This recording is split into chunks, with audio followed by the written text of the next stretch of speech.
சொல்லை காப்பாற்றும் தெய்வம் உம்மையன்றி யாரும் இல்ல.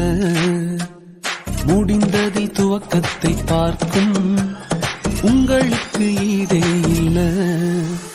சொன்ன சொல்லை காப்பாற்றும் தெய்வம் உம்மையன்றி யாரும் இல்ல.